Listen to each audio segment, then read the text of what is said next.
कि दरवाजे पर नींबू और मिर्ची क्यों टांगा जाता है, दुकान के बाहर, घर के बाहर नींबू मिर्ची क्यों टांगते हैं?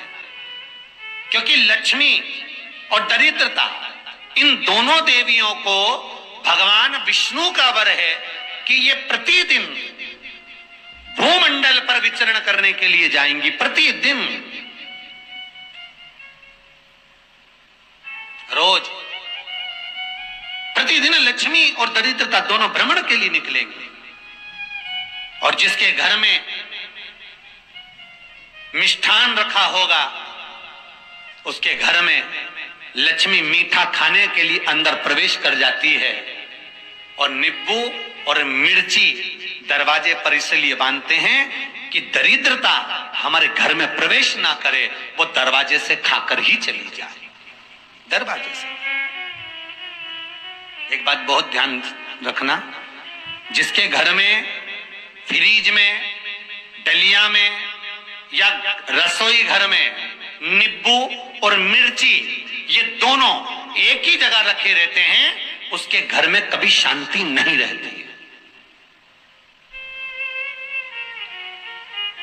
सास बहू का, ननंद भाभी का, भाई भाई का, परिवार में कुछ ना कुछ क्लेश जरूर ही होगा।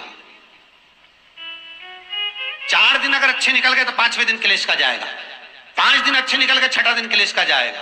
कुछ ना कुछ, एक जरा सी कटोरी पड़ी है उसके पीछे विवाद चालू हो जाएगा, जरा सा पानी ढुल गया उसके पीछे विवाद चालू हो जाएगा, बेडशीट बदल रहे थे उसके पीछे विवाद चालू हो जाएगा, पति कक्ष में आया विवाद चालू हो जाएगा, तुमने एक शब्द कहा, कोई लड़ाई की बात नहीं करी, फिर भी विवाद चालू हो जाएगा। समझ लेना कि घर के रसोई घर में या फ्रिज में नींबू और मिर्ची साथ रखा हुआ है तो वो क्लेश तो देगा ही। पंडितों से पूछोगे, ज्योतिष आचार्यों से पूछोगे, वो कहेंगे मोती पिना दो, कोई कहेगा पितृदोष हो गया, कोई कहेगा कालसर्प दोष हो गया, कोई कहेगा वास्तु दोष हो गया, पर वो आपको ये नहीं बताएंगे कि नींबू और मिर्ची एक डलिया में रखा हुआ है। ये हमारा वेद, हमारा शास्त्र बताएगा कि नींबू और मिर्ची ये दरिद्रता देवी को प्रिय है, और जहां नींबू और मिर्ची साथ रखा वहां दरिद्रता प्रवेश कर जाती है, और दरिद्रता गई तो वो क्लेश उत्पन्न करती है, जिससे इसके घर में सुख ना रहे। सुख नहीं रहेगा तो लक्ष्मी नहीं रहेगी, दरिद्रता उसके घर में आराम से रह सकती है। अब बहुएं कहीं किसी से पूछ रही, सास किसी से पूछ रही, हमारे घर में शांति नहीं, हमारी बहू बहुत अच्छी थी पहले, बहुत क्लेश करती है, हमारी सास बहुत अच्छी थी, बहुत क्लेश करती है, घर में विवाद इतना ज्यादा होता है। गुरुजी, जरा सी बात के पीछे विवाद होगा इतना बड़ा फैल जाएगा, पति पत्नी में जरा सी बात होगी इतना बड़ा फैलाना हो जाएगा, बच्चों को थोड़ा सा समझाओ इतना बड़ा फैलाना हो जाएगा। कारण क्या है? उसका कारण है तुम्हारे घर में जरूर एक डलिया के अंदर नींबू और मिर्ची या फ्रिज के एक बॉक्स के अंदर नींबू और मिर्ची रखा हुआ है, उसका क्लेश तुम्हारे यार रहेगा ही, सदा रहेगा। इसलिए महाराज नींबू मिर्ची दरवाजे पर टांगा जाता है, बाहर संग नहीं, बाहर जाए।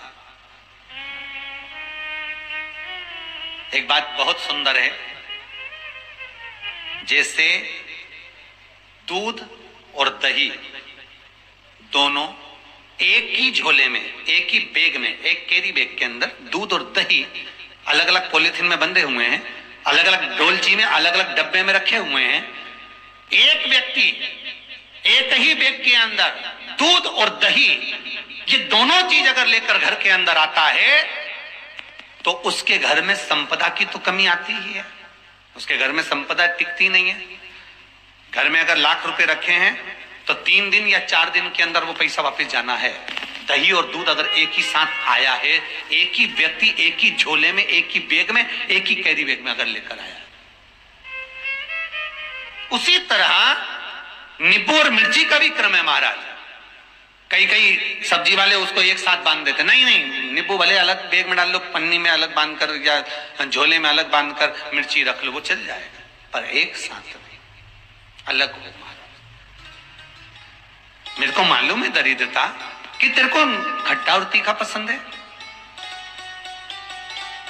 इसीलिए महाराज हमारे हिंदू धर्म में बेटी की विदाई में 4 चीजें नहीं दी जाती। बेटी की विदाई में 4 चीजें नहीं देते। पहली झाड़ू, दूसरी सुई, तीसरी चलनी और चौथा आचार की बरनी। ये बेटी के कन्यादान में, बेटी की विदाई में नहीं देते। बड़ी दे दो, पापड़ दे दो, ये चल जाएगा, पर बेटी की विदाई में, बेटी के कन्यादान में ना तो झाड़ू जाएगी, ना सुई जाती है, ना चलनी जाती है, ना आचार की बरनी जाती है।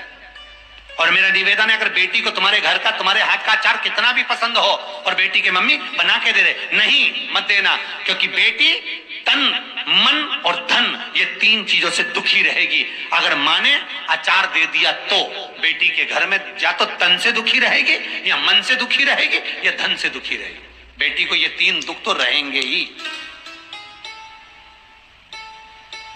कई लोग तो अपनी बहू से कहते हैं, बेटा तू मायके जा रही, तेरी मम्मी के हाथ का अचार अच्छा लगता है, लिया ना बांध के। अब उनको कौन समझाए? तुमने तो कह दिया बांध के लिया ना, पर उसको समझो तो सही, क्यों नहीं लाना है?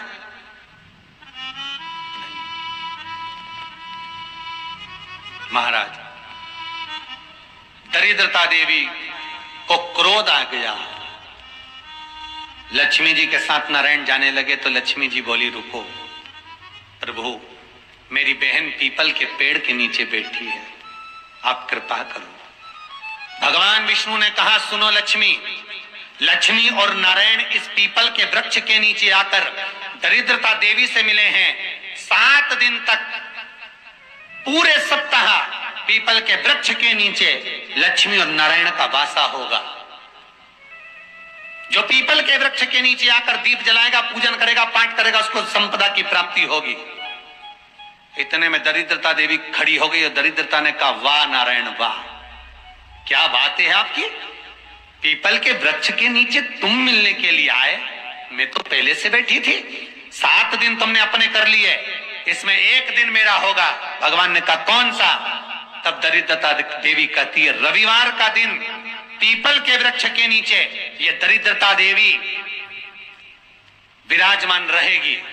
अगर रविवार के दिन कोई पीपल के वृक्ष के नीचे आएगा तो उसके साथ दरिद्रता देवी उसके घर में प्रवेश करेगी। इसलिए शास्त्र रीति में भगवान विष्णु ने उसी समय पलटवार करते हुए कह दिया, अरे ओ दरिद्रता सुन, पीपल के वृक्ष के नीचे अगर कोई रविवार को आया और कोई पूजन की सामग्री लेकर आया, हाथ में कुछ ना कुछ उसके हुआ, खाली हाथ आया, तो तू उसके घर में प्रवेश करेगी, और अगर भरा हुआ हाथ रहा तो तू उसके यहां प्रवेश नहीं कर सकती। ठीक है प्रभु, वचन दे दिया भगवान ने। इतने में दरिद्रता देवी भगवान विष्णु से बोली, प्रभु, सारे देवताओं के पीछे अधर्म बैठा हुआ है,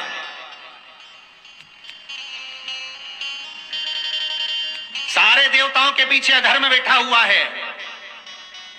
दुख और दरिद्रता कहां जाकर बैठे हैं, आप स्थान बता दीजिए। आपको अब भी कहा कथा में कि देवताओं के पीछे, देवियों के पीछे, पीठ के भाग में अधर्म का निवास है, आगे धर्म का निवास है। इसलिए मंदिर में अग्रण्य प्रणाम करना चाहिए, आगे क्यों, पीछे नहीं। दरिद्रता देवी कहती है, ये दरिद्रता और दुख कहां जाकर बैठेंगे, आप वर दीजिए। भगवान विष्णु ने कहा, ये भी तेरे लिए है, तू लक्ष्मी की बहन है, मांग ले, तुझे कहां बैठना है, कहां रहना है। दरिद्रता देवी कहती है, जिस घर में स्त्री दोपहर में सोती होगी उसके घर में दुख और दरिद्रता दोनों जाएंगे। जिनके घर में कांटेदार पेड़े लगे होंगे, पौधे लगे होंगे, उनके घर में दुख और दरिद्रता दोनों जाएंगे।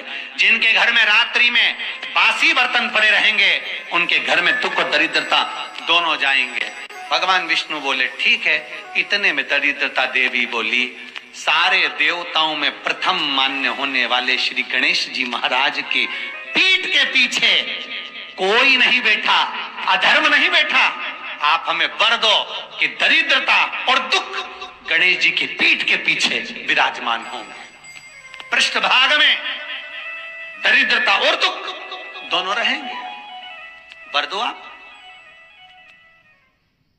जो भाव वर्णित किया जाता है कि हम शंकर को मंदिर में जाकर जल चढ़ाते हैं तो खड़े खड़े चढ़ाएं कि बैठ कर चढ़ाए। बहुत ध्यान देना साहब, शंकर में मंदिर में जाकर हम भगवान शंकर को जल चढ़ाएं तो खड़े होकर चढ़ाएं कि बैठ कर चढ़ाएं। दो तरह का शिवलिंग मंदिरों में होता है, दो तरह का शिवलिंग मंदिरों में होता है, समझ लेना बहुत अच्छी तरह से। एक शिवलिंग वो होता है जो जमीन पर डायरेक्ट जलाधारी रहती है, शिवलिंग रहता है, ऐसी जलाधारी पूरी की पूरी, और शिवलिंग जमीन पर रखा रहता है, भूमि पर रखा रहता है, डायरेक्ट जमीन पर। आप जल ले जाकर चढ़ाए, निकल गया रास्ते से। एक शिवलिंग जो जमीन पर डायरेक्ट शंकर भगवान की जलाधारी और शिवलिंग रखा रहता है, वो शक्ति शिवलिंग कहलाता है। माता पार्वती का हस्त कमल उस शिवलिंग के सम्मुख में, और दूसरा शिवलिंग एक डमरू जैसा होता है। अब वो हम उसको कैसे वर्णन, एक डमरू शिवलिंग होता है, ऐसा उसका स्टैंड होता है, ऐसा स्टैंड होता है, नीचे शिवलिंग रखने की जगह होती, फिर ऐसा होता है, फिर उसके ऊपर इस तरह शिवलिंग रखा होता है। देख, दर्शन करें आप लोगों ने। अब फिर इसके ऊपर शंकर भगवान का शिवलिंग रखा होता है, ठीक है, इस तरह का जो शिवलिंग होता है। एक डायरेक्ट नीचे रखा हुआ शिवलिंग, और एक भगवान जो नीचे डमरू जैसी आकृति होती है, इस पे जो डमरू जैसा जो भाग बना होता है, ये भगवान विष्णु का हस्तकमल है, और ऊपर का जो भाग है वो भगवान ब्रह्मा का हस्तकमल है। इसको विष्णु शिवलिंग कहते हैं। तो शास्त्र कहता है आप शक्ति शिवलिंग का जब जब अभिषेक करें, बहुत ध्यान रखना अपनी जिंदगी में इस प्रसंग को श्रावण के महीने में बहुत ध्यान रखना। आपके आसपास में भी मंदिर हो तो उस पर ध्यान रखना। जो शक्ति शिवलिंग हो उस पर जब भी जल चढ़ाना तो बैठकर चढ़ाना, बैठकर चढ़े। शक्ति शिवलिंग पर जब भी जल चढ़े, भले शिवलिंग कितना भी ऊंचा हो, कितना भी ऊंचा हो, तो संगी से चढ़ा दो, पर जल बैठकर चढ़ाइए। भले शिवलिंग ऊपर है, पूरा तरह से हाथ नहीं पहुंचा, जैसे सोमनाथ जी में अब शिवलिंग कितना बड़ा है, महाकालेश्वर का शिवलिंग कितना बड़ा है, तो उसको तो बैठकर स्नान नहीं करा सकते। भले शिवलिंग कितना भी ऊंचा हो, पर अगर भूमि टच है, शिवलिंग अगर भूमि टच है, शक्ति शिवलिंग है, तो भले आधा शिवलिंग नहाए, आधे पर पानी जाए, पर बैठकर ही स्नान कराया जाता है।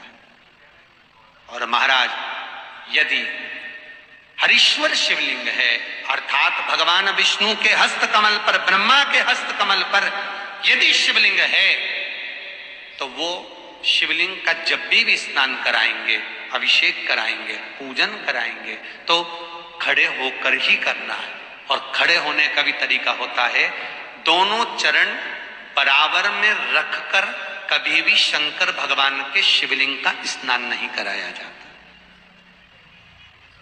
महाराज दोनों चरण बराबर रखकर, अगर हरीश्वर शिवलिंग है, किसी मंदिर में शंकर को जल चढ़ाने के लिए आप गए हो और शंकर को जल चढ़ा रहे हो, तो हरीश्वर अगर शिवलिंग है तो दोनों पांव बराबर रखकर नहीं, एक सीधा चरण थोड़ा सा आगे रखिए और उल्टा चरण थोड़ा सा पीछे रखकर भगवान शंकर का जलाभिषेक करने पर लक्ष्मी जैसे अपने चरण रहते हैं, भगवान शंकर उसी तरह से लक्ष्मी को दौड़ाते हुए अपने घर में प्रवेश करा।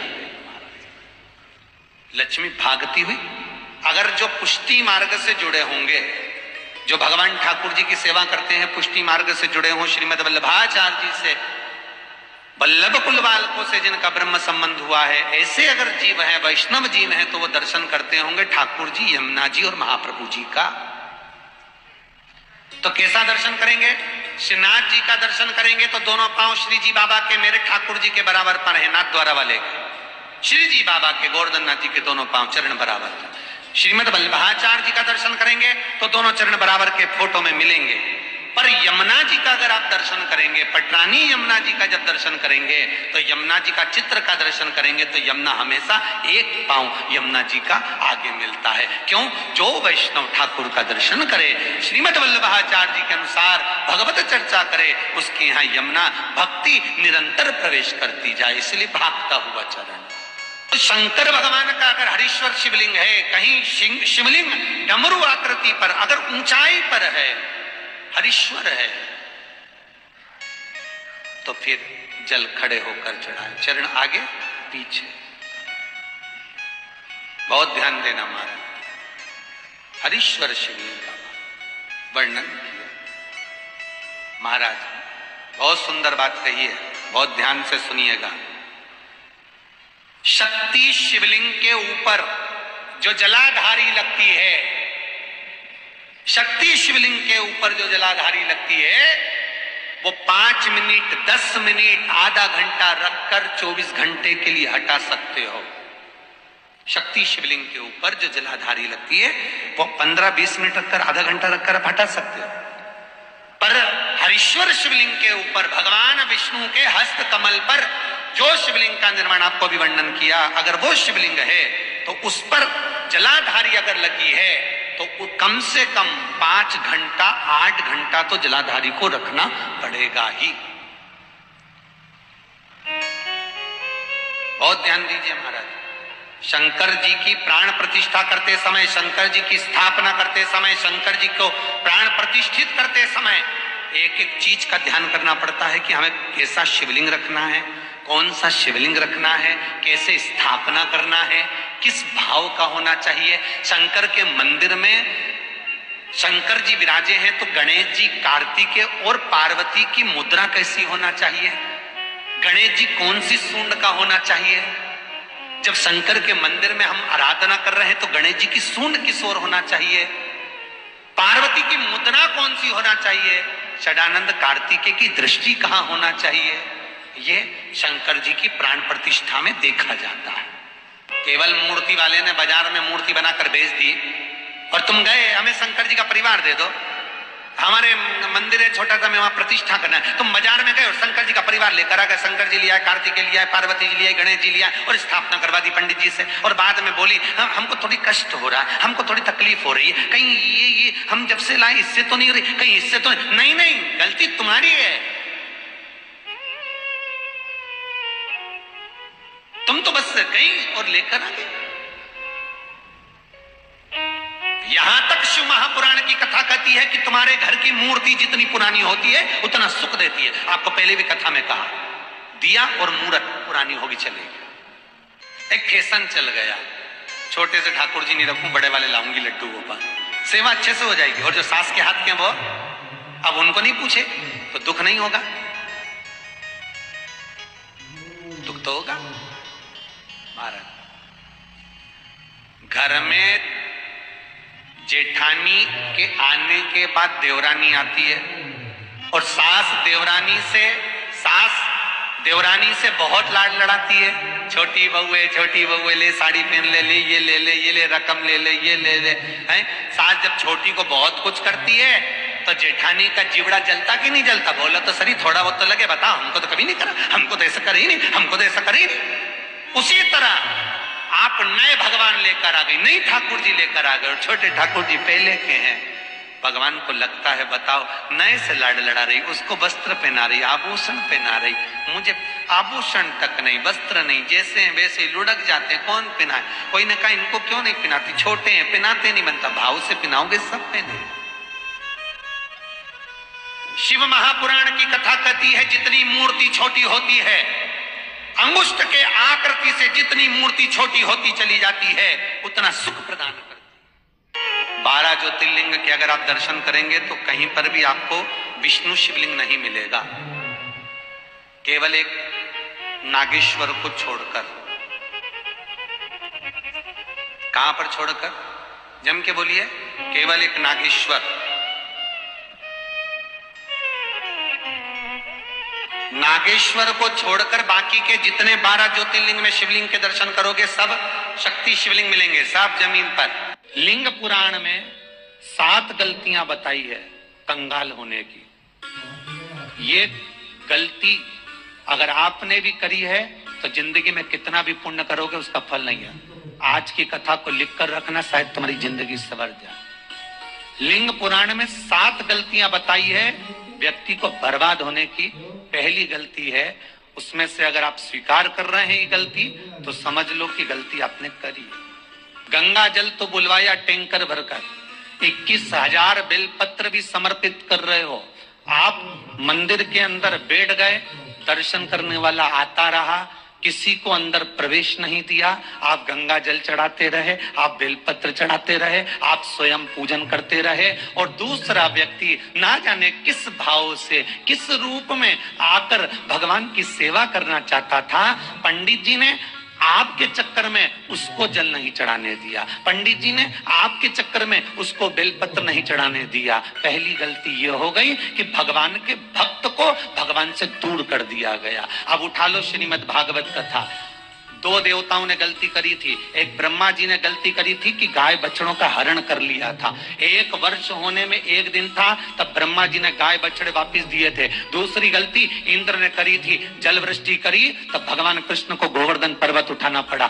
दोनों देवताओं ने गलती करी, पर भगवान कृष्ण ने इंद्र को क्षमा कर दिया, पर ब्रह्मा को क्षमा नहीं करा। क्यों नहीं करा? क्योंकि इंद्र को क्षमा इसलिए करा क्योंकि इंद्र ने जब जल वृष्टि करी तो सारे ब्रजवासियों को भगवान के चरणों में लाकर छोड़ दिया। सारे ब्रजवासी गोवर्धन पर्वत के नीचे आकर बैठ गए, भगवान के चरणों में आ गए। और ब्रह्मा ने जो गलती करी वो ऐसी गलती करी कि भगवान से गाय और बछड़ों को दूर कर दिया। जो भगवान से भगत को दूर कर दे उसको शंकर कभी क्षमा नहीं कर सकता। इसलिए बर्बादी का पहला कारण आप भक्त और भगवान में दूरी बना दी। दूसरा कारण, भगवान की जब पूजन कर रहे हो, 21,000 बेलपत्र चढ़ा रहे हो, गंगा का जल चढ़ा रहे हो, चंदन चढ़ा रहे हो, अबीर चढ़ा रहे हो, गुलाल चढ़ा रहे हो, तो तुम्हारे भीतर ये अहंकार, जब तुम पूजन करके उठो तो उठते समय तुम्हारे भीतर अभिमान नहीं होना चाहिए कि मैंने जो अनुष्ठान करा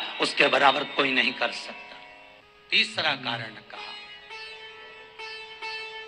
कि भगवान की सेवा तो आप कर रहे हो, भगवान की चाकरी में तो आप लगे हो, भगवान की आराधना भी कर रहे हो, दिया भी लगा रहे हो, धूप बत्ती भी लगा रहे हो, स्नान भी करा रहे हो, पंचामृत स्नान भी करा रहे हो, सारी पूजन अर्चना सब तुम कर रहे हो।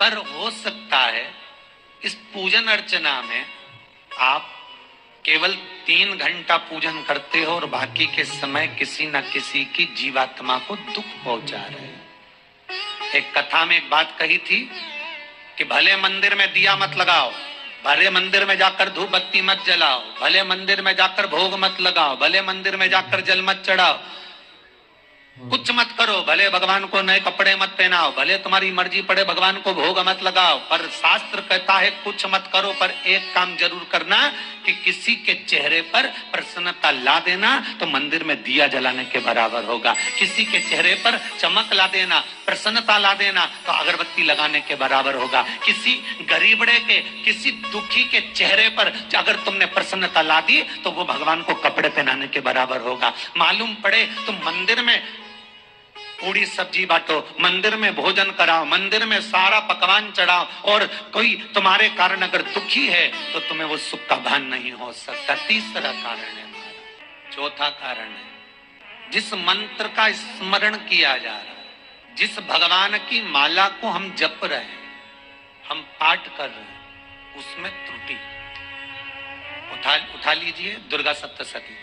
एक जजमान सप्तशती का पाठ कराते थे नवरात्रे में। नवरात्रे पूरे होते थे और उनकी पत्नी मर जाती थी। दुर्गा सप्तशती का पाठ कराते थे और पत्नी नवरात्रे के बाद 4 महीना 3 महीने के बाद मर जाती थी। एक शादी करी, दूसरी करी, तीसरी करी, चौथी करी, चौथी पत्नी भी मर गई। आज वो गुरुजी के पास चले गया, गुरुदेव, गुरुजी, गुरुदेव, गुरुदेव। गुरुजी बोले क्या हो गया? सेठ जी बहुत दिनों के बाद आ रहे हो, क्या बात है गुरुदेव? मेरे को एक बात समझ में नहीं आती कि मैं नवरात्रे में सप्तशती का पाठ कराता हूँ, देवी जी का यज्ञ करवाता हूँ, माता रानी को चूनर पहनाता हूँ, उनको सुंदर बिछुड़ी, पायल, चुनरी सब पहनाता हूँ, कन्याओं का भोजन करवाता हूँ, भंडारा करवाता हूँ, जवारे बोता हूँ, अखंड ज्योत लगाता हूँ, पर नवरात्रि जैसी पूरी होती है उसके 2 महीने 3 महीने बाद मेरी पत्नी क्यों मर जाती है? 4 पत्नियां मेरी मर चुकी हैं, 5वीं मैंने शादी करी है गुरुदेव, आप कृपा करिएगा, कुछ तो बता दीजिए, कुछ करुणा कर दीजिए। गुरुजी बोले जब तू सब कुछ अच्छा कर रहा है, जोत भी जला रहा है, कन्या भोज भी करा रहा है, चुनड़ी भी चढ़ा रहा है, भंडारा भी कर रहा है, जोत भी लगा रहा है, जवारे भी बो रहा है, माता रानी की सेवा भी कर रहा है, अखंड रात्रि व्रत कर रहा है, सब कुछ तूने करा, यज्ञ भी करा, फिर तेरी पत्नी क्यों मर सकती है? ऐसा हो ही नहीं सकता। नहीं गुरुदेव, मेरी 5वीं शादी है गुरुदेव, अब की बार आप कृपा करिए। गुरुजी ने कहा तेरे पंडित जी को अनुष्ठान पर बुला, मैं कमरे में बैठकर सुनूंगा सप्तशती का पाठ। गुरुजी अंदर के कमरे में जाकर बैठ गए, ब्राह्मण पाठ करना प्रारंभ करा, और ब्राह्मण ने पाठ करना प्रारंभ करा, उसमें एक शब्द आ गया, भारयंतु भक्षन्तु। उसमें बोलना था भय पीड़ा को, हे जगत जननी तू भक्षण कर जा, और ब्राह्मण बोलता था भार्या तू भक्षन्तु, मेरी पत्नी को, मेरी भार्या को तू भक्षण कर दे। पंडित जी जैसे ही बोले, गुरुजी बाहर निकल कर आ गए। पंडित जी को रोका, रुकिए गुरुदेव, आप हर साल अनुष्ठान कर रहे हो जजमान के यहाँ और बोल देते भार्यंतु भक्षन्तु, हे देवी तू मेरी पत्नी को खा जा, तो माँ हर बार उस पत्नी को निगल जाती है। निवेदन है, शब्द सुधार लीजिए। चौथा कारण है कि आप जो पाठ कर रहे हो, आप जो पूजन कर रहे हो, आप जो अनुष्ठान कर रहे हो, उसमें कुछ ना कुछ गलती जरूर हो रही है। ये चौथा कारण है। जब घर के अंदर बड़ी बहू अलग तरह का पाठ कर रही है, छोटी बहू अलग तरह का पाठ कर रही है, मंजली बहू अलग तरह का पाठ कर रही है, माँ अलग तरह का पाठ कर रही है, पति अलग तरह का पाठ कर रहा है, तो उसका जो प्रभाव है, कौन सी चीज कहां टकरा रही है, जिसके कारण घर में रोग इतना है कि कोई सही होने वाला ही नहीं है। अब तुम कहोगे सीवर वाले गुरुजी ने उपाय बताया, हमने बहुत करा, पर सही क्यों? तो सही क्यों नहीं हो रहा है? उसका कारण है या तो बड़ी बहू जो पाठ कर रही, या सास जो पाठ कर रही, जो पति जो पाठ कर रहा है, नाते जो भी उस घर के अंदर रहकर जो पाठ अर्चना कर रहा है, उसमें जरूर कुछ ना कुछ ऐसा हो रहा है जिसके कारण वो काम नहीं कर पा रहे। 5वां सूत्र, गाय, बेटी और लक्ष्मी।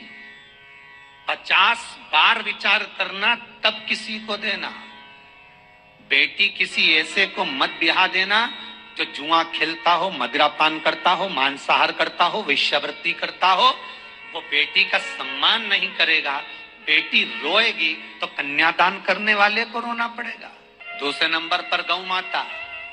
गाय ऐसे ब्राह्मण को दान मत देना कि ब्राह्मण के घर में खुद रहने की जगह नहीं, और गाय को ले जाकर तुमने दे दिया, और उस ब्राह्मण ने जब तक दूध दिया बांध कर रखा, एक तगाड़ी बाल्टी साड़ी के चक्कर में ले लिया, सोने के सींग के चक्कर में ले लिया, और बाद में वही गाय कसाई के हाथ में बिक गई और कसाई ने काटा तो बद्दुआ तुमको लगी। बेटी, गाय और लक्ष्मी। पैसा भी किसी ऐसे भिखारी के कटोरे में मत दान देना कि जिसने ले जाकर मदिरा पान में लगा दिया, जुए में लगा दिया, वैश्यावृत्ति में लगा दिया। अगर जिस भिखारी के कटोरे में पैसा दिया उसने शाम को ले जाकर मदिरा पान में, जुए में लगा दिया, तो लक्ष्मी रोती है कि तूने मुझे गलत जगह पर दिया है, इसलिए अब तुझे रोना पड़ेगा। तब व्यक्ति को रोना पड़ता है। आजकल के भिक्षुकों को अगर रोटी दे दो तो लेते ही नहीं, आटा दो तो नहीं लेते। पहले के समय में जो भिक्षुक आते थे ना, तो रोटी बनी हुई मांगते थे। बूढ़ी बूढ़ी माताएं जानती होंगी, चिमटा बजाकर, घुंघरू बजाकर कहते थे भोजन, तो 2 रोटी निकाल कर दे दी जाती थी घर से। लो बाबा, तो माता इतना प्रेम रखती थी, केवल रोटी नहीं देती थी, बाबा बैठो हम सब सब्जी ला कर देते। इतना प्रेम था बुजुर्ग माताओं का, बैठो। और आज के जमाने में अगर रोटी दे दो तो फेंक दे नली में ले जाके, पैसा चाहिए। क्यों? शाम को पीने के लिए चाहिए ना, मदिरा पान के लिए, मांसाहार के लिए, जुए के लिए, वैश्यावृत्ति के लिए धन चाहिए। भोपाल के और इंदौर का राजवाड़ा चौराया और भोपाल का लाल घाटी चौराया, इन दोनों चौराहे पर इतने से बच्चे लोग भीख मांगते हैं, और उनकी माताएं और उनके पिता रोड के किनारे पर चिलम लगाते बैठे रहते हैं, पांव लंबे करके, बड़े हैं, और ये कमा कमा के उनको दे रहे हैं। और धन्य है ऐसे लोग जो उनको दान भी दे देते हैं। जिसको जरूरत है उस तक कुछ नहीं पहुंचता। अभी ठंड आ रही है, बहुत सारी संस्थाएं कम्बल बांटेगी, रेलवे स्टेशन पे लोगों को कम्बल उड़ा रहे हैं, कोई सो रहा है जमीन पे उसको कम्बल उड़ा रहा है, बस स्टैंड पे चले गए कोई रोड पे सो रहा है कम्बल उड़ा रहा है, तो इतना बड़ा नाम चलेगा कि उन्हें कम्बल उड़ाए, कम्बल उड़ाए, कम्बल उड़ाए। और वो कम्बल जिसको उड़ाया वो दूसरे दिन जाकर कपड़े की दुकान पर बेच के आ गया, 200 रुपए लिया, रात को पीकर फिर सो गया, क्योंकि फिर कहीं का आएगा फिर उड़ा के चले जाएगा, क्योंकि इन्होंने तो ये करके रखा है कि नाम कमाना है तो कम्बल उड़ाए जाओ। रेल में, ट्रेन में आप बैठ जाओ, रिजर्वेशन कोच में छोटे छोटे लड़के आते हैं, अपना कपड़ा उतारते हैं। सही बोलना रे भाई, जितने लोग टीवी पर कथा सुन रहे हो, छोटे छोटे बच्चे अपना कपड़ा उतारेंगे और पोछा लगाएंगे रेल की बोगी में। जब गवर्नमेंट ने स्वीपर रख रखे हैं तो तुम्हें अंदर आने का किसने कहा? कौन ने कहा कि तुम अपना कपड़ा उतार के पोछा लगाओ? और वो अपने शरीर का कपड़ा उतार कर पोछा लगाता है, आपके आगे हाथ फैलाता है, आप एक एक दो दो रुपए दे देते हो, वो अगले स्टेशन पर उतरता है, कोई सूंघने की सामग्री लेता है, सूंघ सूंघ के वो बर्बाद हो जाता है और कहीं कूद कर मर जाता है। उसके मरने में 1 रुपया तुम्हारा भी लगा है, इसलिए नरक तुमको भी भोगना पड़ेगा। 5वां कारण अपनी पुस्तिका में लिख कर रखना, तुम्हारे दुख का 5वां कारण क्या है? क्यों तुम करोड़पति से रोड़पति बन गए? तुम्हारे यहाँ पर 4-4, 5-5 गाड़ी थी, खूब वैभव था, खूब धन था, फैक्ट्रियां चल रही थी, सत्ताएं चल रही थी। जो ये 7 कारण है शिव महापुराण के लिंग पुराण में, जो 7 कारण बताए हैं दुख आने के। जब फैक्ट्रियां अच्छी चल रही, जीनिंग अच्छी चल रही, व्यापार अच्छा चल रहा है, तो 7 कारण बताए हैं कि आप उन 7 कारण में से कोई कारण आपके साथ में हुआ है जिसके कारण आप रोड पर आ गए। कभी कभी गांव में, नगर में सबका व्यापार एक साथ समाप्त हो जाता है, सबका व्यापार एक साथ ही खल्लास हो जाता है, समाप्त, सभी कर्जे में हो जाते हैं। तो समझ लेना कि उस गांव के खेड़े का देव महादेव, उस गांव का खेड़ापति भगवान शंकर, उस गांव का शिव जरूर रुष्ट हुआ है। उसको मनाने का प्रयास करो जिससे अपनी नगर, अपना गांव फिर उन्नति की सीढ़ी पर चढ़ जाए। 5वां कारण मंत्र जाप। भगवान शिव की कथा का 6ठा कारण बता, आदर सम्मान में कमी। घर के जो बड़े हैं, घर के जो बुजुर्ग हैं, घर के जो आदरणीय हैं, उनका सम्मान नहीं कर। 6ठा कारण है सम्मान, सत्कार, आदर ना होना। 7वां कारण, ये अंतिम कारण है। 7 कारण में से अपनी गलती को जरूर छांटना साहब कि आपने गलती कौन सी करी। 7वां कारण, किसी का बेकार धन हमारे घर में आ जाए। एक गांव में एक व्यक्ति रहता था, खूब अच्छी कमाई करता था। पत्नी ने कहा तुम्हारे पास कमाई अच्छी हो रही है तो ये पैसा तो कोई चुरा के ले गया तो पति बोला क्या करना चाहिए? तो एक काम करता हूँ, बाजार से कोड़ियां खरीद लेता हूँ। कोड़ियां जानते हो, वो ऐसे बच्चे लोग खेलते हैं, कोड़ी खरीद लाता हूँ। अब वो गांव का व्यक्ति रोज कोड़ियां खरीद के लाए, उनके यहाँ बोरे पे बोरे भरा गए, बारदान पर बारदान भरा गए, पूरा कमरा कोड़ियों से भरा गया। एक दिन राजा बीमार पड़ गया। राजा बीमार पड़ा तो राजा को वेदों ने, डॉक्टरों ने कह दिया इसका एक ही इलाज है, कोड़ियां लाई जाए, कोड़ियों को जलाकर राख बनाई जाए, वो राख राजा के शरीर पर मली जाए। राजा के शरीर पर जब राख को मलेंगे तो राजा ठीक हो जाएगा। राजा ने अपने दूतों से कहा जाओ नगर में कोड़ियां देखो। राजभवन में देखा तो कोड़ी नहीं थी, बाजार में देखा तो कोड़ी नहीं थी, सारा मार्केट घूम लिया, चारों तरफ के राज्य देख लिए, कोड़ी नहीं मिली। राजा ने दूतों से पूछा बात क्या है? दूतों ने बाजार वालों से पूछा भैया कोड़ियां क्यों नहीं है? तो बाजार के व्यापारी बोले महाराज सुबेरे सुबेरे एक गांव का व्यक्ति आता है, सारी कोड़ियां खरीद कर ले जाता, उसका पता दो। दुकान वालों ने पता दिया, वो वहां पहुंच गया, उसको डराया राजा के दूतों ने, तेरे पास कोड़ियां हैं? हाँ, पर मैंने अपने पैसे से खरीदी है, फ्री की नहीं है, खूब खर्चा कर कर मैंने कोड़ियां जोड़ी हैं। राजा बीमार पड़ा है, कोड़ियां ला के दे। उसने मना करा, दूतों ने डराया, ठीक है लो। राजा के दूतों ने बैग खोला, वो गांव का व्यक्ति एक थाली में कोड़ियां लाता, उस पर हाथ फेरता और झोले में डालता जाता, फिर भर कर लाता, फिर हाथ फेरता, फिर झोले में डालता। राजा के दूतों ने कहा एक बार में पूरा बारदान उठाकर क्यों नहीं दे देता, ये बार बार हाथ क्यों फेर रहा है? वो गांव का व्यक्ति बोला महाराज मैं कोड़ियों को थाली में भरकर हाथ इसलिए फेर रहा हूं, इन कोड़ियों में से मैं वो एक कोड़ी ढूंढ रहा हूं कि ऐसी कौन सी कोड़ी मेरी इन कोड़ियों में आकर मिल गई जो मेरी इतनी सारी कोड़ियों को लेकर जा रही है। बस वो चरित्र याद करना कि एक कोड़ी हमारे घर में कोई ऐसी आ जाती है जो सारी रखी हुई कोड़ी को लेकर चली जाती है। और जिंदगी में घर में धर्म की, पुण्य की, सत्कर्म की एक कोड़ी ऐसी आ जाती है जो शिव महापुराण की कथा करवा देती है। वो कोड़ी को ढूंढना कि वो कोड़ी कौन सी है।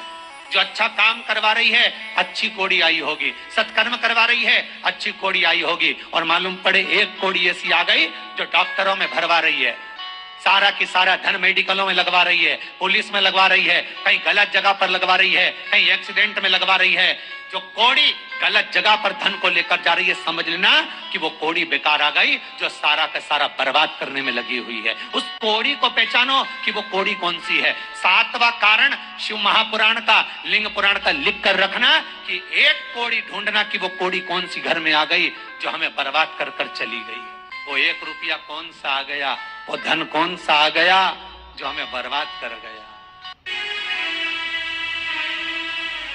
कि घर की वो 4 मर्यादा कौन सी है जिस मर्यादा में नारी रहे तो उस घर में संपदा नहीं घटती, उस घर की संपदा को समाप्त नहीं किया जा सकता।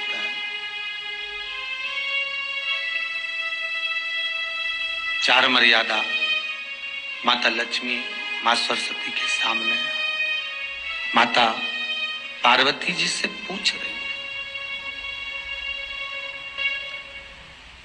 वो मर्यादा है कौन सी जिस मर्यादा के बल पर एक जो घर बसता है, घर जो बसाया जाता है, उस घर में सुख, सौभाग्य, संपदा, सत्ता, वैभव, प्रतिष्ठा, यश, कीर्ति, आरोग्यता, ये सब वहां रहे।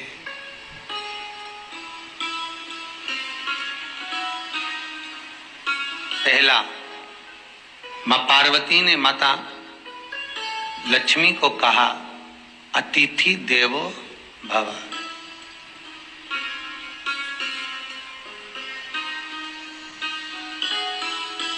हमारे दरवाजे पर जब कोई अतिथि आए, हमारे दरवाजे पर कोई मेहमान आए, तो हम उसका आदर करें। परिवार के लोग जो आदर कर रहे हैं वो अपनी जगह पर है, भाई आदर कर रहा है वो अपनी जगह पर है, जेठ आदर कर रहा है वो अपनी जगह पर है, देवर मान सम्मान दे रहा है वो अपनी जगह पर है। पर सबसे पहला सम्मान घर की स्त्री को अतिथि का करना चाहिए।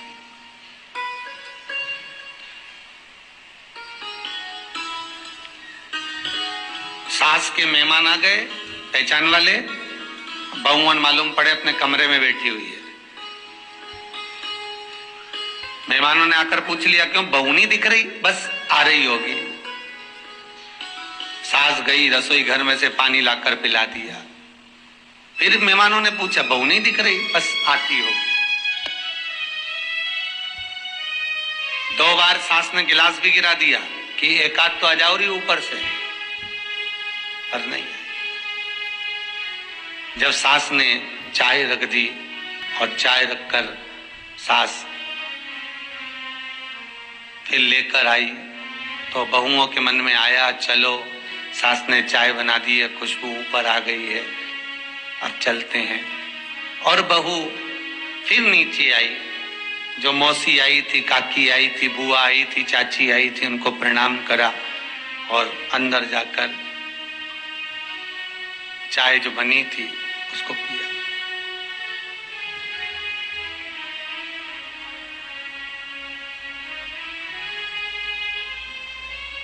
एक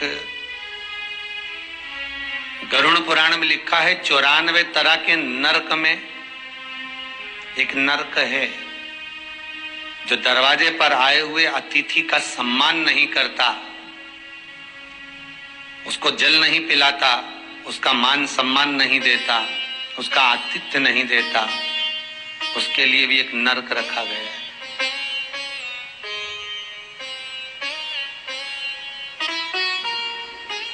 हजारों नरकों में एक नरक वो भी है जिसका हमने आतिथ्य ना करा हो, मेरा बहुओं से निवेदन है, सास के रिश्तेदार आए तो आप उनका भी आदर करिए, और आपके रिश्तेदार आए तो आप उनका भी आदर करिए। जेठानी के रिश्तेदार आए तो आप उनका भी आदर करिए, और देवरानी के रिश्तेदार आए तो आप उनका भी आदर करिए। आप किसी न किसी रूप में जो अतिथि आया है वो न जेठ का है, न देवर का है, न वो सास का है, अतिथि घर का है, किसी एक व्यक्ति का अतिथि नहीं है।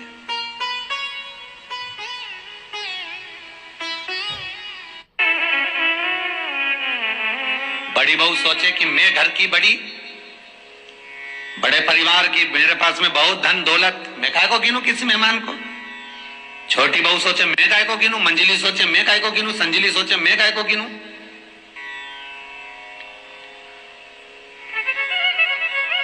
तुम्हारे माँ बाप आए, सास अगर तुम्हारे पिता से, तुम्हारी माता से बात ना करे, देवरानी बात ना करे, जेठानी बात ना करे, तो तुम्हें कैसा लगेगा कि तुम्हारे माँ बाप आए और किसी ने सम्मान नहीं करा। उसी तरह सास के रिश्तेदार आए, तुम सम्मान नहीं करोगी तो उसको कैसा लगेगा। फिर तुम्हारे घर के आए, वो सम्मान ना करे तो तुम्हें कैसा लगेगा। आतिथ्य, घर में कोई भी आए वो सबके लिए। दूसरा क्रम बताया,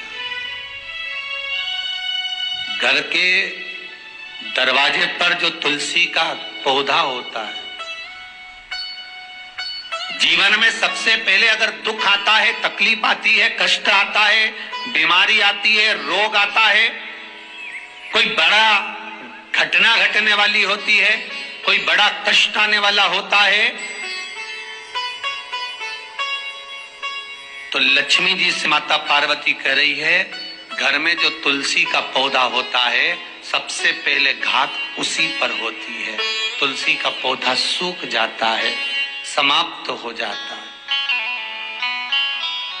उसके डालियां मुरझा जाती हैं, नीचे लटक जाती है, मंजरी झुक जाती है, या तुलसी के कुंडे में जो मिट्टी है उसमें फफूंद पड़ जाती है।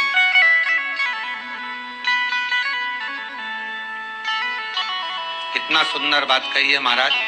तुलसी के क्यारे में, पद्म पुराण, तुलसी के क्यारे में जो हम जल डालते हैं, वो जल हमने जब डाला और वो जल अगर नीचे गिर रहा है, उसका भी दोष वर्णन है महाराज, उसका भी दोष हमारे शास्त्रों में वर्णित किया गया। तुलसी के क्यारे में अगर जल डाल रहे हैं और वो जल जमीन पर बह रहा है, गिर रहा है, उसका भी दोष है। तुलसी के क्यारे में उतना ही जल दिया जाए जितनी मट्टी सोख ले, 2-4 8 बूंद पानी गिरे चल जाएगा। तुलसी के क्यारे में छिद्र रहता है, बूंद बूंद पानी टपक जाए वो चल जाएगा। पर तुमने तुलसी के क्यारे में जो जल भरा, लोटा भर भर के डाल दिया, और ऊपर से जो जल कुंडा भरा कर उलीच में से, अर्थात भराने के बाद जो नीचे गिर रहा है, वो दोषपूर्ण है महाराज, उसकी दोष था।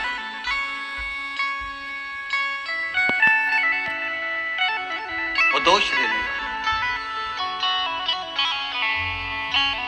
तो लक्ष्मी से माता पार्वती जी कह रही हैं कि दूसरा क्रम है घर में वैभव, लक्ष्मी, संपदा, प्रतिष्ठा, यश, आरोग्य को पाने के लिए तुलसी के क्यारे की आराधना, तुलसी के कुंड को नमन करना कर सकते। तीसरा क्रम कहा, घर में चाहे नल लगा हो, चाहे आरओ का प्लांट लगाओ, पानी का, घर में छोटा छोटा आरओ प्लांट लगा लेता है, फिर भी घर के अंदर रसोई घर में एक छोटा सा मटका, मटका नहीं तो हंडा, हंडा नहीं तो बाल्टी, बाल्टी नहीं तो कलसा, पानी का भरा हुआ जो नारी रखती है, दूसरे दिन उस पानी को बाहर ढोल कर फिर वापस धोकर भर लेती। मटका रोज धुलता है, हंडा रोज धुलता है, प्रतिदिन का। जितना जल उस पात्र में रहता है, भरता है, ऐसे ही घर में संपदा बढ़ती। 3 क्रम बताए। चौथा, नारी के मस्तक पर जो चीर होता है, ये पूर्वज, इसी चीर से कथा प्रारंभ हुई थी और वहीं पर पहुंच गई। लक्ष्मी पार्वती के संवाद पर चल रही है महाराज। मस्तक पर जो चीर होता है, मस्तक पर जो वस्त्र होता है, वो वस्त्र पूर्वजों का, पितरों का, कुल देवी देवताओं का आशीर्वाद होता है। में कह देते हैं ये मालाएं लेके आते हैं लोग, कितने की लाए, कितने की होगी? 20 रुपए की ना। हमारा तो आपसे ये भी कहना है, आप कहीं से आ रहे हो, बगीचे से एक फूल लेकर आना, पोथी को चढ़ा देना। और सब जितने इस टीवी के माध्यम से, जितने इस फेसबुक यूट्यूब के माध्यम से सुन रहे हैं, उनसे भी निवेदन है, एक पुष्प, और पुष्प भी जाने दो, पोथी की सबसे बड़ी सुंदरता है तुलसी का दल। क्या? तुलसी का दल। पोथी को तुलसी का दल समर्पित कर दो। ये माला गुरु जी को, पंडित जी को पहनाने की जगह 20 रुपए की माला की जगह आप 20 भी मत खर्च करो, 15 रुपए निकाल कर गांव की गौशाला को समर्पित करो। बस समझ लेना कि वो माल्यार्पण हो गया। बहुत। ये आपने पिनाई 20 रुपए की, हमने कितनी देर में निकाल दी? अरे बोलो तो। ऐसे कई महात्मा, कई महाराज आप टीवियों पर देखें, हजारों की माला है, 500 की माला, 300 की माला, 10,000 की माला समर्पित कर, ये मोटी मोटी माला समर्पित कर।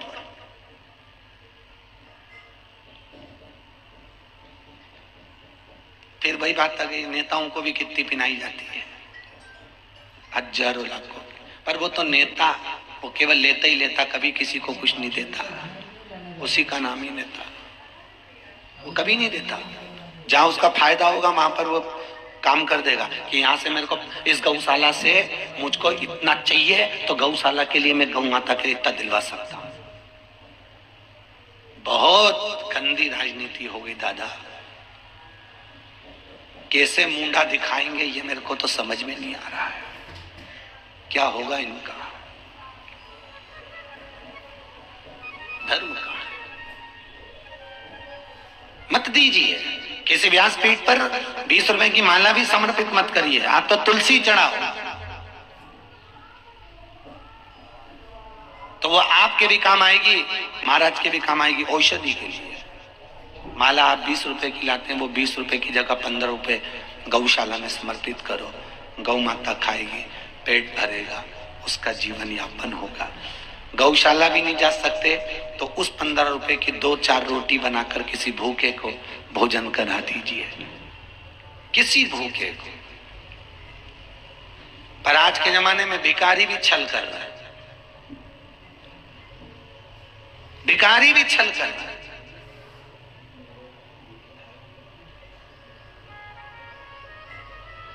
अमरावती के बीच रोड पे से हम निकलकर गाड़ी आ रही थी एयरपिंटी से, और बीच में अमरावती के बीच ट्रैफिक चौराहे पे भिखारियों भीख मांग रहे थे, कांच बजा बजा के गाड़ी का, देव भैया, देव भैया, देव भैया।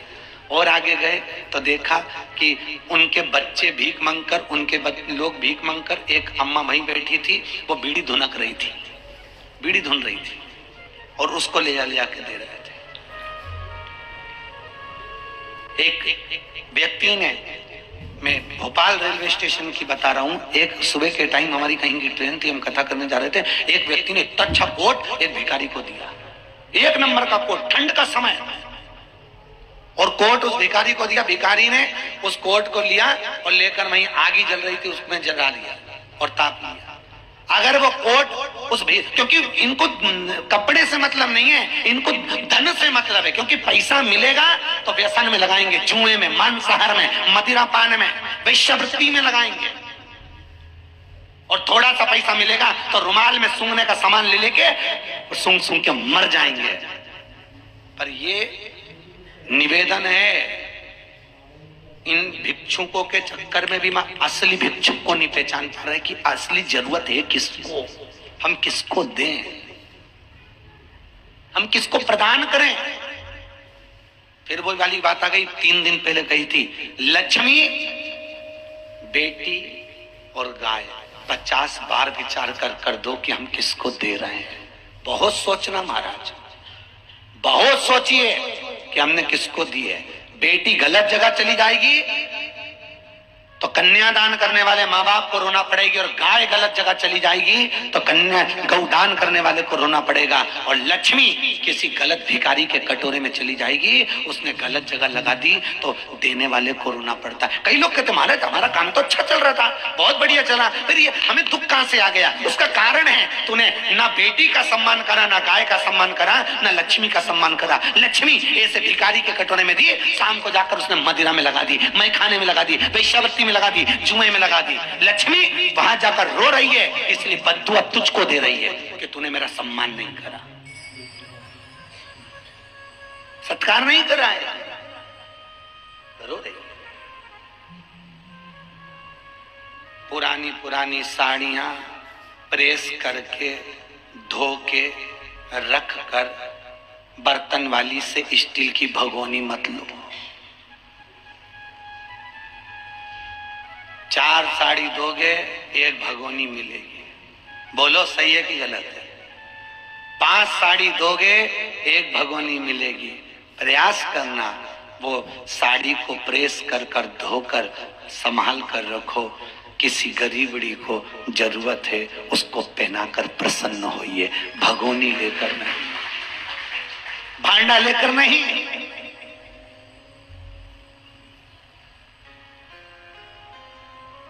और प्रसन्नता, आनंद। हम लोग तीरथ में साल में कथा करते हैं, मासी को मालूम है, जोशी जी भी यहाँ बैठे हैं, बलगांव वाले, उनको मालूम है। साल भर में एक कथा तीरथ में करने जाते हैं। पूरे सीहोर से आसपास से बच्चों के कपड़े पुराने, साड़ियां पुरानी, पुराने पुराने कपड़े जो तुम नहीं पहनते हो, सड़ रहे हो, वो कपड़े हमको दे दो। क्यों? हम सारे कपड़े तीरथ में ले जाते हैं, रात को देखते हैं जिसको जरूरत पड़ती है ले जाके उनको पिना पिना कर आते हैं। आप पहन लीजिए, ये कपड़े आपके लिए। कोई नंगा है, कोई भूखा है, भोजन उसको दीजिए। खाए हुए को कितना भी खिला दो, बाद में जाके रोड पे कहेगा, हाँ इतना बड़ा सेठ था, ऐसा भोजन बनाया, भले खाया तुम्हारा और तुम्हारी बुराई करेगा।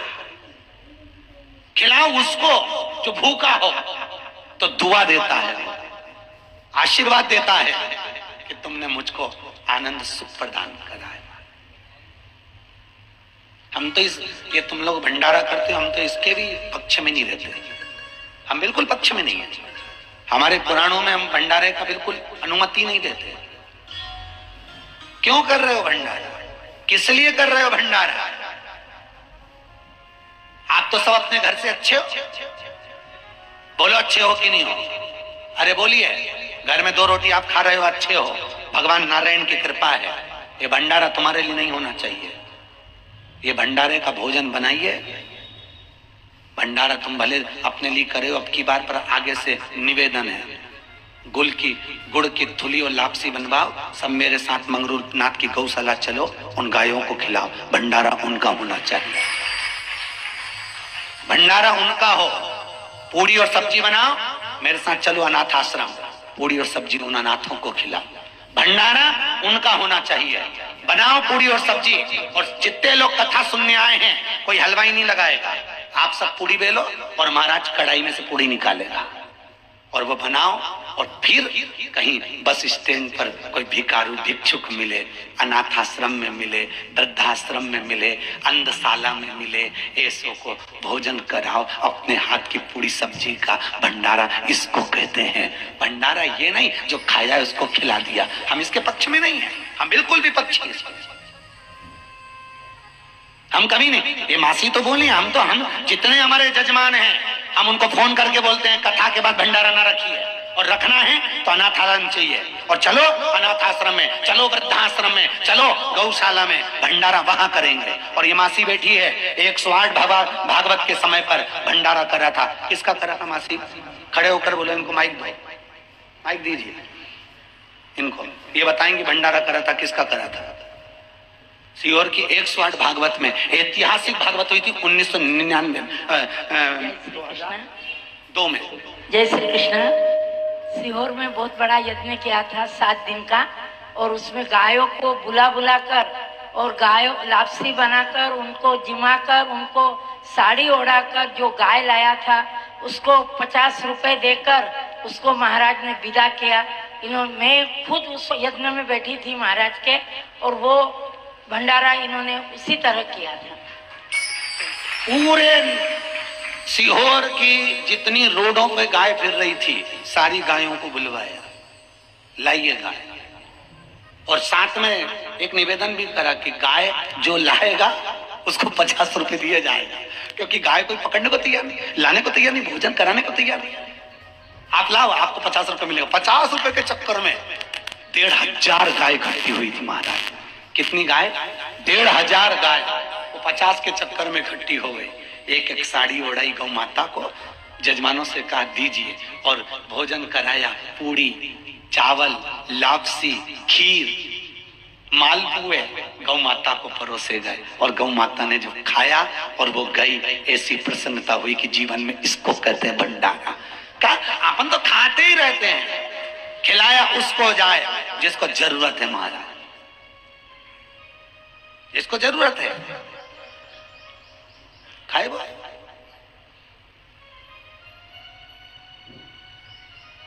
खूब करिए और आनंद सुख को धारण करिए। अपने जीवन का तात्विक सुख है महाराज जी। सबसे बड़ा दान अन्न का दान। कौन सा दान है? अन्न का दान। राजा कर्ण भी मर कर गया तो भगवान से विनती कर रहे हैं, मेरी बॉडी नीचे पड़ी है। नवरात्रि चल रही है,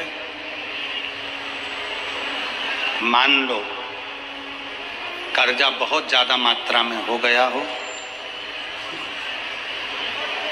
पीक अच्छी नहीं आई हो, फसल अच्छी नहीं आई हो, बहुत टेंशन की जिंदगी अगर चल रही हो, बहुत चिंता ग्रसित कर रखी हो, और ऐसा लग रहा है कि पैसे की आवक कहीं से नहीं है और टेंशन बढ़ता जा रहा है, तो ये नवरात्रि जब पूर्ण हो तो दशमी जब तिथि आए, 9 दिन पूरे होने के बाद जब दसवीं तिथि आए, दशमी दशहरा, चैत्र का जो दशहरा, नवरात्रि पूर्ण होने के बाद में जो दशमी तिथि आए, समी के पत्ते 5 दुर्वा, 5 बेलपत्र, भगवान शंकर के मंदिर में 1 शमी का पत्ता, 1 दुर्वा, 1 बेलपत्र, भगवान शंकर से अपनी कामना करके, अपना गोत्र बोलकर शंकर भगवान के शिवलिंग पर समर्पित कर। फिर दूसरा पत्ता, दूसरा शमी पत्ता, दूसरी दुर्वा, फिर शिव जी पे समर्पित कर।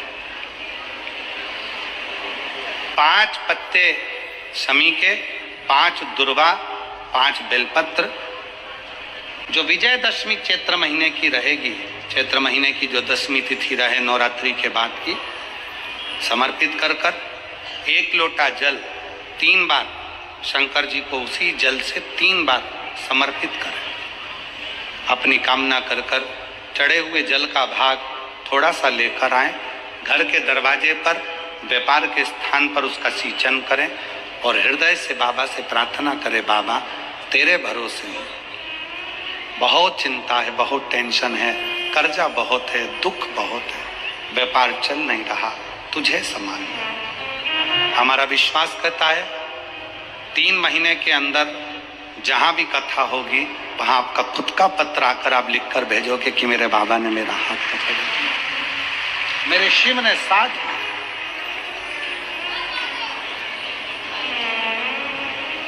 विजयदशमी पर शमी के पत्र की बड़ी महत्वता होती है।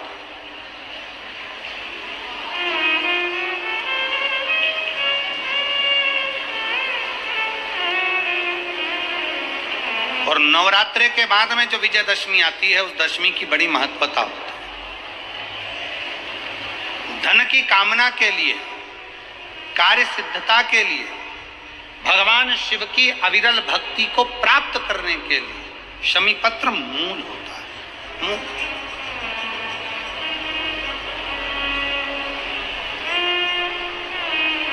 और हम तो बिल्कुल कहेंगे शहादा वालों से भी, और जितने आस्था चैनल पर कथा सुन रहे हैं, जितने टीवी पर कथा सुन रहे हैं, मोबाइल पर कथा सुन रहे हैं, कि कभी कभी दो स्थान पर दीप लगाने में पीछे मत हटो। पहला, बेलपत्री के वृक्ष के नीचे।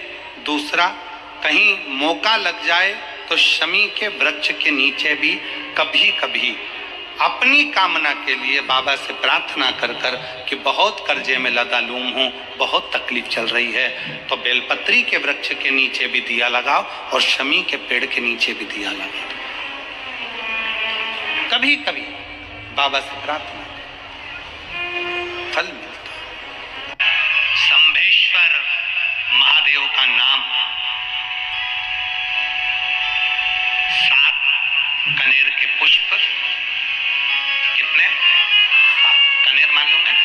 ये रोड पर जो जाते हो डिवाइडर में पीला पीला फूल लंबा, जो कि पशु पक्षी कोई नहीं खाता, जहरीला फूल माना जाता है। कनेर के 7 फूल, एक बेलपत्र।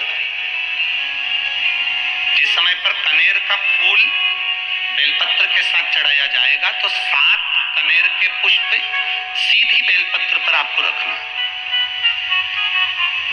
2-3 प्रदोष कर कर देखना।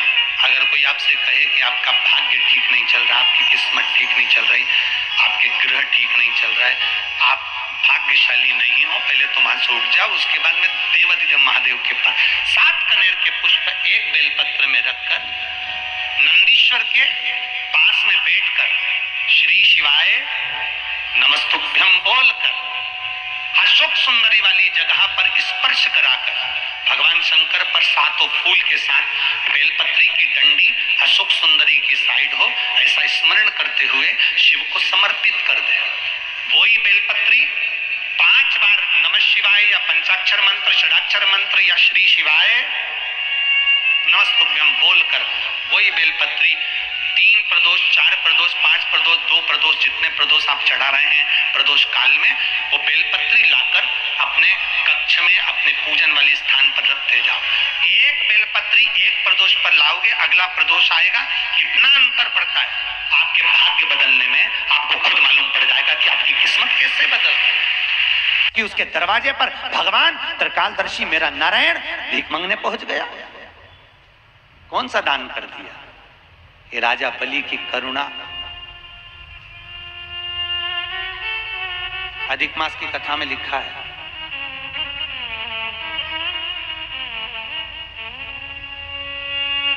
अधिक मास जानते हो ना, अब की बार आ रहा है,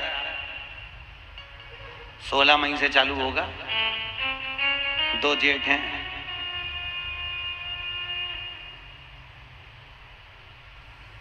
एक जेठ इतना भारी पड़े, 2 जेठ कहीं करेगा। 2 जेठ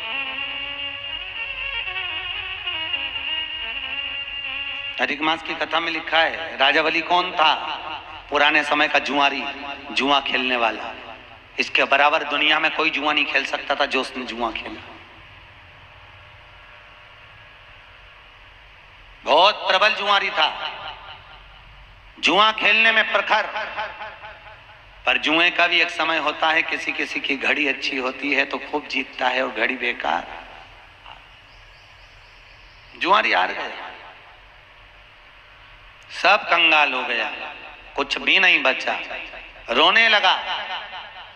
और जुआरी ने सोचा क्या करूं, जाता हूं कहीं से चोर कर लेकर आता हूं जुए में लगाने के लिए। एक ब्राह्मण के घर में गया, एक कमंडल, एक आसन, एक छतरी, एक जोड़ पादुका चुरा कर ले आया, और आज मित्रों के साथ बैठकर जुआ खेल रहा था। लगा दिया जुआ में। चारों मित्रों ने सोचा 4 चीजें, आसन है, कमंडल है, छतरी है, पादुका है, एक काम करो चारों बांट लो, और ये तो अभी हारेगा, अपना अपना सामान लगाओ। चारों जुआरियों ने अपनी अपनी सारी संपदा, जितना दौलत, जितनी सत्ता, जितना वैभव था, चारों ने लगा दिया, क्योंकि ये तो हारेगा, अभी हारेगा। और जैसे ही लगाया, आज भगवान ने ऐसी करुणा करी कि वो जुआरी आज जीत गया। और जैसे ही जुआरी जीता, बस जीतने के बाद तो ऐसा फूला, धन वैभव खूब हो गया, 4 जगह की सत्ता मिल गई। और आप सबको मालूम है, जिसके पास में धन बढ़ जाता है उसके 3 मित्र बढ़ जाते हैं। कितने? 3। जैसे व्यक्ति के पास वैभव बढ़ा, धन बढ़ा, उसके 3 मित्र बढ़ गए। पहला ताली मित्र, दूसरा थाली मित्र, तीसरा प्याली मित्र।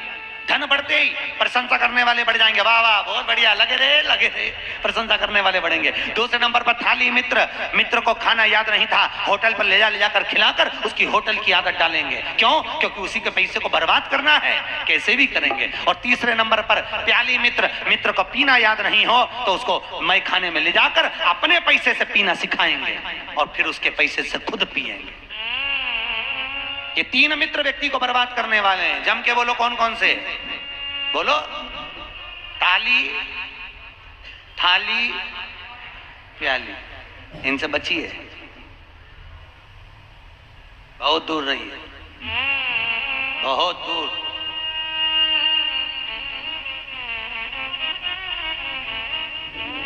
जुआरी के मित्र बन गए, बर्बाद।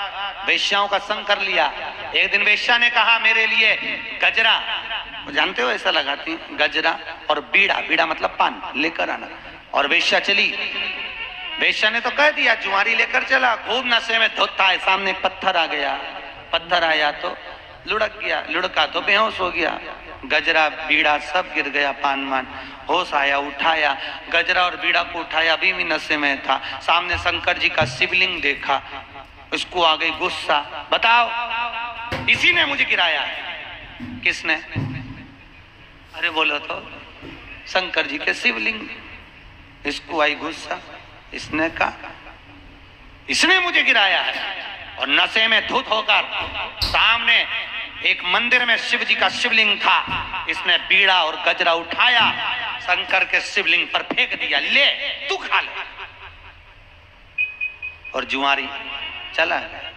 8 महीने बाद कहीं वो कुएं में डूब के मर गया, ऊपर गया। यमराज ने उसके पाप और पुण्य को गिना तो चित्रगुप्त महाराज बोले इसने पापी पाप करा है, कोई पुण्य नहीं करा। इतने में धर्मराज ने कहा इसने एक पुण्य करा है। क्या? इसने गजरा और बीड़ा शंकर जी के मंदिर में दान करा है। इतने में धर्मराज ने जैसे ही बोले तो यमराज बोले दान नहीं करा था, नशे में था। और शंकर जी पे इल्जाम लगाकर इसने फेंका था कि भले फेंका, फेंकने को तो नल्ली में फेंक देता, पर फेंका तो शंकर के ऊपर, तो क्या करा जाए। धर्मराज ने कहा गिनो ये कितने कदम चलकर शंकर के मंदिर तक पहुंचा था। तो कहा 12 कदम चलकर ये शिव मंदिर तक पहुंचा था। धर्मराज ने कहा एक काम करो, 12 घड़ी के लिए इंद्र को सिंहासन से उतार दो और इसको इंद्र बना दो, क्योंकि शिव मंदिर तक पहुंचा था। 12 घड़ी के लिए जुआरी को इंद्र बना दिया। इंद्र ने बनकर जुआरी ने मन में सोचा 12 घड़ी के लिए मैं इंद्र बना हूं, केवल गजरे और बीड़े का दान शंकर जी को करा तो मैं इंद्र बन गया। अगर थोड़ा ज्यादा दान कर देता तो जिंदगी संवर जाती। क्या करूं? मौका नहीं छोड़ूंगा। 12 घड़ी के लिए बनाओ।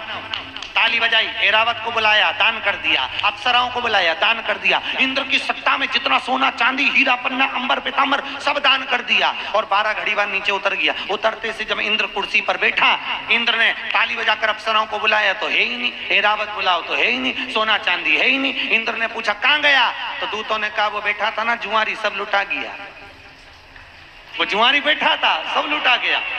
इतने में इंद्र दौड़कर भगवान शिव के पास पहुंचे। भोलेनाथ भोलेनाथ। शंकर जी ने पूछा क्या हो गया? प्रभु अरे ऐसे जुआरी को आपने सत्ता पर बिठा दिया, वो 12 घड़ी में सब कुछ बर्बाद कर दिया। अरे शंकर भगवान बोले रे इंद्र तू इतने सालों में नहीं कर पाया, वो 12 घड़ी में करके निकल गया।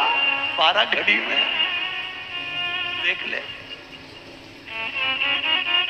वहीं पर भगवान विष्णु खड़े थे और भगवान विष्णु ने आकर भोलेनाथ से कहा प्रभु इसके बराबर दुनिया में कोई दानी नहीं हो सकता। आज मेरा मन कर रहा है कि इस जुआरी के दरवाजे पर मैं भीख मांगने जाऊं। जा रे जुआरी, पृथ्वी पर तेरा अगला अवतार राजा बलि के रूप में होगा और यह नारायण तेरे दरवाजे पर भीख मांगने खड़ा होगा। कितनी करुणा शंकर ने करी, देखो जरा कितनी करुणा। इसीलिए तो शंकर जी की कथा कहती है उनको ये नहीं, भोलेनाथ जी को चाहिए क्या, राम जी के पूजन में तो मिश्री लाओ ने, लड्डू लाओ ने, पेड़ा लाओ, कन्हैया जी को भी लाओ, देवी जी को भी ये लाओ वो लाओ, चुनरी लाओ ये लाओ, चूड़ी लाओ, बिछुड़ी लाओ, साड़ी लाओ। शंकर जी को क्या चाहिए बोलो? है? एक लोटा पानी, पर लोग इतने आलसी, मंदिर कई लोटा, मंदिर कई पानी और मंदिर कई शंकर। शंकर भगवान बोले आया काय को तेरे घर ही आ जाता, इतना भी कष्ट काहे करा, इतना भी कष्ट। भैया कथा चल रही थी, 3 दोष, वास्तु दोष, पितृ दोष, काल सर्प दोष।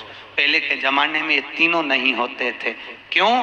क्योंकि घर की माताएं घर के मटके में से पानी भर कर ले जाती थी। मटका पितरों का स्थान है, परिंदा पितरों का स्थान है, उसमें से पानी लिया, रसोई घर से निकली, रसोई घर मकान के केंद्र में होता था, पूरे वास्तु का केंद्र बिंदु रसोई घर होता है। उस रसोई घर में से जब पानी लेकर जाती थी तो पितरों के परिंदे में से लिया तो पितृ दोष, और मकान में से लेकर जाती थी तो वास्तु दोष। शंकर जी को जब चढ़ाती थी तो ये दोनों दोष समाप्त रहा करते थे, उछलते नहीं थे, एकदम शांत होते थे। पर आज के जमाने में मंदिर का लोटा, मंदिर का शंकर, मंदिर का पानी, तो शंकर भगवान ने कहा इसलिए वास्तु दोष भी होगा और पितृ दोष भी होगा, क्योंकि घर के परिंदे, घर के मटके का पानी शिव के लिए नहीं आ रहा। अगर घर के परिंदे का पानी शिव को चढ़ाओगे, घर में से लेकर जाओगे, तो पितृ दोष और वास्तु दोष दोनों समाप्त रहेंगे। क्योंकि वास्तु का देव कौन है? महादेव, देवाधिदेव। चढ़ाओ। शिव को क्या प्रिय है? जल। भगवान भोलेनाथ जी के जल तो चढ़ाओ, पर घर का लाके चढ़ाओ, मंदिर का। और मंदिर का चढ़ाओ तो तुम जितना लोटा पानी चढ़ाओ उतना रुपया मत धरो। 98 लोटे का किराया, 98 पानी का, बिजली का बिल, तो पानी तुम्हारा।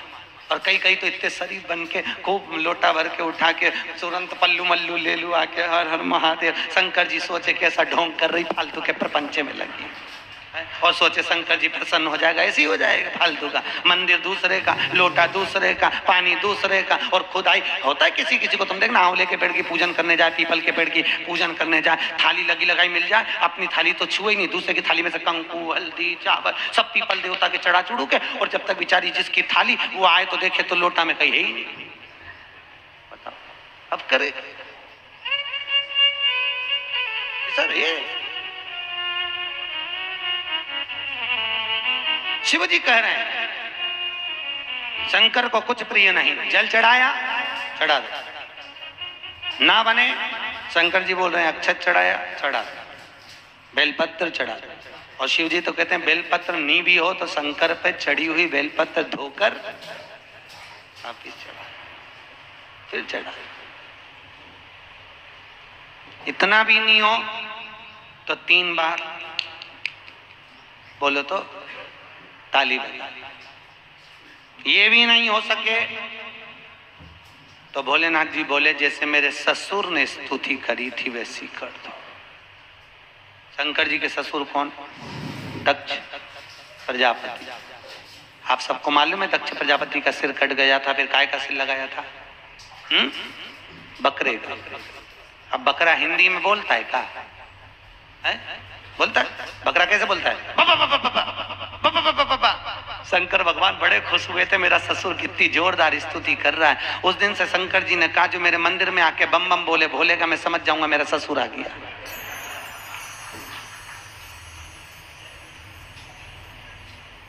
उस दिन से नियम है। लोग क्या बोलते हैं? अरे बोलो तो अच्छे से बोलो, भगवान समझ जाएंगे तुम ससुर या सास। बोलो बम बम। शिव की करुणा, शिव की।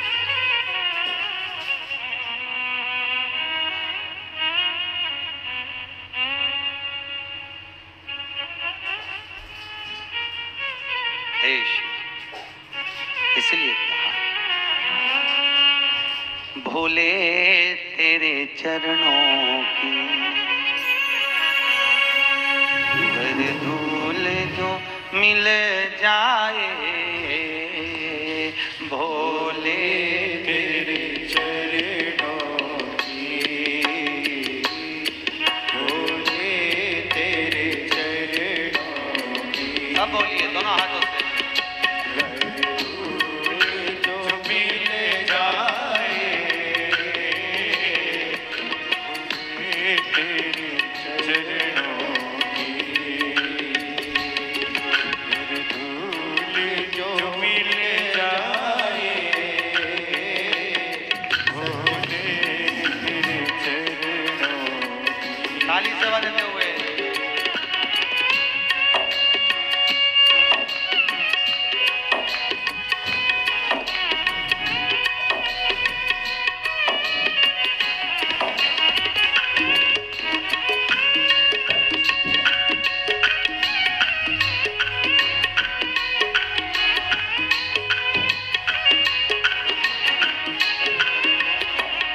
मत दिन रात बरसती है। सुन ले मेरी रहमत दिन रात बरसती है। एक बूंद जो मिल जाए, एक बूंद जो मिल जाए, मन कलियां खिल जाए। एक बूंद जो मिल जाए, मन कलियां खिल जाए। भोले तेरे चरणों की जय हो।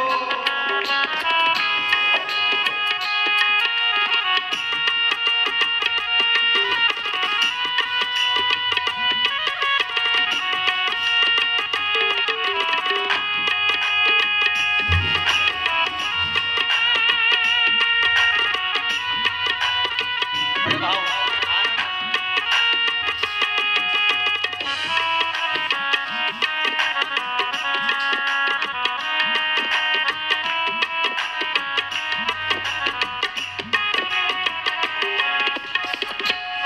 नजरों से गिराना ना, चाहे लाख सजा देना।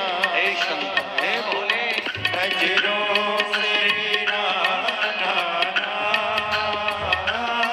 चाहे लाख सजा देना। नजरों से जो गिर जाए, नजरों से जो गिर जाए, मुश्किल है संभल पाना। नजरों से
कौन हो? ब्रह्मा ने भगवान विष्णु से कहा हम तुम्हारे पिता को जानना चाहते हैं, क्या करें?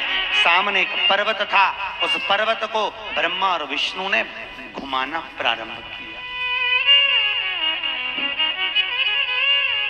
घुमाया, खूब घुमाया।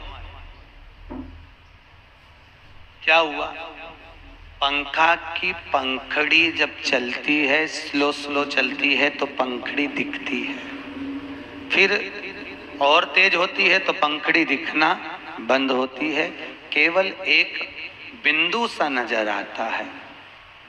भगवान शंकर के उस पर्वत को जब घुमाना प्रारंभ करा, शिवरात्रि का दिन, पर्वत को घुमाते घुमाते जैसे कुम्हार मट्टी के गोले को घुमाता है तो एक लिंग सी आकृति प्रकट होती है, वही शिवलिंग उस पर्वत से प्रकट हो गया। शिवरात्रि के दिन प्रथम बार शिवलिंग प्रकट। अब शिवलिंग प्रकट हुआ तो नारायण ने पूछा हमारा अवतार कहां से? भगवान शंकर बोले नारायण, तुम्हारा नाम है नारायण। नार मतलब पानी, पानी के बुलबुले में आयन करने से तुम्हारा प्रागट्य हुआ। बुलबुला देखा है कैसा होता है? शिवलिंग की आकृति का होता है कि नहीं होता? उस शिवलिंग की आकृति के बिंदु से नारायण की प्राप्ति है। तो प्रथम कौन? बिंदु, उस बिंदु से नारायण प्रकट। शिवलिंग प्रकट हो गया।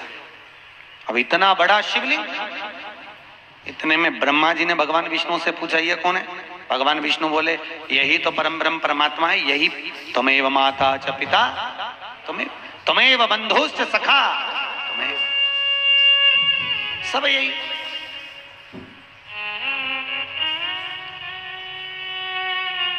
शिव तन शिव मन शिव ही हमारो धन, यही तो है सब कुछ।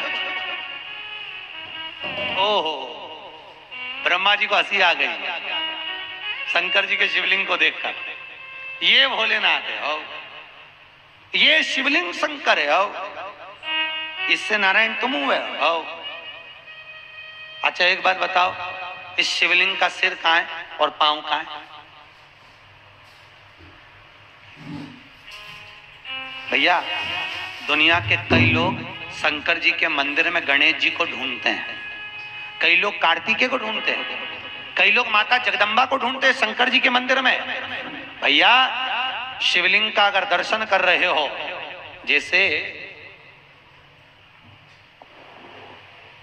ये पुष्प को समझो ये शिवलिंग है, ठीक है, या ये डब्बी जो है ये शिवलिंग है, ठीक है, और ये जलाधारी है जहां से पानी गिरता है, पीछे भी आप लोग देख रहे होंगे। भगवान शंकर के मंदिर में गणेश का स्थान कहां है? कहा जहां से पानी नीचे की ओर गिरता है उस जलाधारी के सीधे हाथ पर गणेश जी बैठे हैं और उल्टे हाथ पर कार्तिकेय बैठे हैं। जहां पर शिवलिंग रखा है यह माता पार्वती जी की गोद है, और जहां शिवलिंग की आकृति है ये स्वयं शंकर है। और उस शिवलिंग में एक जगह ऐसी है जहां पर शंकर भगवान की सबसे छोटी लड़की अशोक सुंदरी का निवास है। शिव जी की सबसे छोटी बेटी का नाम क्या है? अशोक सुंदरी। कहां? जहां से पानी नीचे गिरता है, चढ़ाने के बाद जहां पानी जाता है, पानी जाने वाले स्थान पर बीच में एक लाइन होती है मोटी सी गहरी सी, वो अशोक सुंदरी है। आज भी कहते हैं जिस कन्या का विवाह नहीं हो रहा, जिस लड़के की शादी नहीं हो रही हो, सोमवार की अष्टमी पड़ने पर एक लाल फूल चंदन में लगाकर जहां पर अशोक सुंदरी का स्थान है उस अशोक सुंदरी वाले स्थान पर ले जाकर अगर सोमवार की अष्टमी पड़ने पर लड़का या लड़की जिसका विवाह नहीं होता वो चढ़ा देता है, मात्र 3 महीने में उसका विवाह पक्का हो जाता है। मात्र 3 महीने। अशोक सुंदरी का स्थान शिव भगवान के उस जलाधारी पर है। अशोक सुंदरी शिव जी की सबसे छोटी बेटी, क्या नाम है? जम के बोलो। अशोक सुंदरी। प्रिया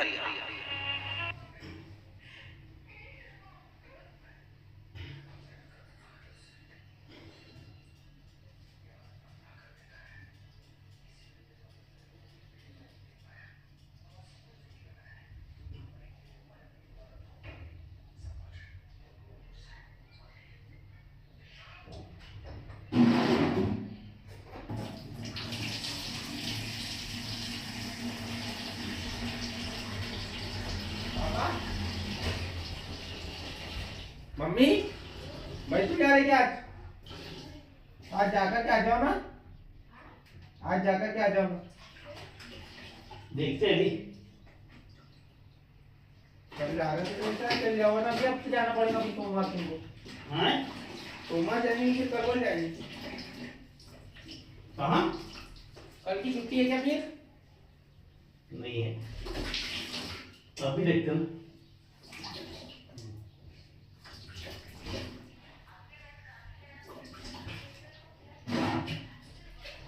मौसम पानी की मौसम दिमाग खराब कर रहा है ना, ठंडा होने गर्म।